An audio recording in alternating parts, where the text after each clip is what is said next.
Peter and the Glimmer wood. Peter wasn't supposed to go past the old oak sentinel, the gnarled tree marking the edge of the ordinary woods. But the shimmering blue butterfly wings, like stained glass, had danced just out of reach, leading him deeper than ever before. One moment he was pushing through familiar ferns. The next, the air turned cool and sweet as honey, and the trees ... changed. Their bark shimmered with silver veins, leaves glowed with soft internal light, emerald, sapphire, amethyst. Fireflies weren't just bugs. They were tiny, winged sprites with laughter like wind chimes. Peter had stumbled into the Glimmerwood, a world hidden just beyond sight. Lost little sunchild. A voice like rustling leaves whispered. A dryad, her skin like birch bark and hair woven with living ivy, stepped from a tree trunk. Her eyes were deep green pools. The Glimmerwood is no place for wandering feet. Before Peter could answer, a frantic buzzing filled the air. A pixie, no bigger than his thumb, with dragonfly wings and a face pinched with fear, zipped to his shoulder. Thorn, the shadow moth comes. It steals the glimmer. As if summoned, the light dimmed. A vast silent shape drifted between the glowing trees. A shadow moth with wings like torn night sky, sucking the light from the leaves as it passed. Where it flew, the vibrant colors faded to gray, and the air grew cold and still. The heartstone, the dryad gasped, pointing to a clearing ahead. It's weakening. Without its light, the glimmer would fades forever. Peter followed her gaze. In the center of the clearing pulsed a magnificent crystal, the heartstone radiating warm, golden light that held back the encroaching gloom. But cracks spider webbed across its surface, and the shadow moths circled it hungrily, its darkness leeching the stone's power. "We're too small to fight it," wailed the pixie, trembling. Peter's heart hammered against his ribs. He was just a boy, but seeing the beautiful glimmer wood dimming, the dryad's worried eyes, the pixie's fear ... he couldn't run.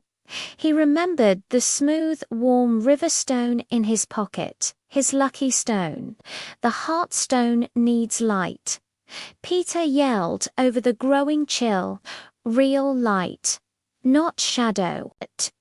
He scrambled towards the heartstone, the shadow moth turning its blank, empty face towards him. Cold dread washed over him, but he kept going. He pulled out his riverstone. It felt warm, ordinary. "It's not enough," he thought desperately. Then he saw it. Scattered around the base of the heartstone were dozens of glimmer seeds, tiny, dormant pods that usually bloomed into luminous flowers. They were dull now, affected by the stone's weakness. An idea sparked Pixie Dryad. "Help me gather the seeds. Quick." The pixie zipped, grabbing seeds in her tiny hands. The dryad used her leafy fingers to scoop them up. Peter dumped his pockets, marbles, a pencil stub, his lucky stone, and filled them with the cool, smooth seeds. The shadow moth swooped lower, its darkness thickening, reaching for Peter like cold fingers. He could feel its icy breath. Now, Peter cried. He hurled his pocketful of glimmer seeds, not at the moth, but onto the cracked heartstone itself. Bloom, please bloom.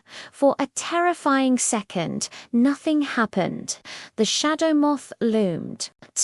Then, a single seed on the heartstone flared with soft green light, then another blue, then another gold. Like stars igniting, the glimmer seeds absorbed the heartstone's fading energy and exploded into radiant, miniature flowers. Their combined light shot upwards in a dazzling beam, pure and warm spree. The shadow moth shrieked, a sound of pure negation. The beam of light struck it. It didn't burn. It unraveled the shadow, dissolving it like mist in the morning sun. With a final, fading wisp, the shadow moth vanished. The heartstone's cracks sealed. Its golden light surged back, stronger than before, washing over the glimmer wood. Color flooded back into the leaves, the air warmed, and the fireflies' prites chimed with joy. The dryad bowed deeply. "You saved us, Sunchild Peter. Your courage lit the way." The pixie landed gently on his nose. "Thank you. You're the bravest human ever." Peter smiled, the warmth of the glimmer wood filling him. He knew he couldn't stay.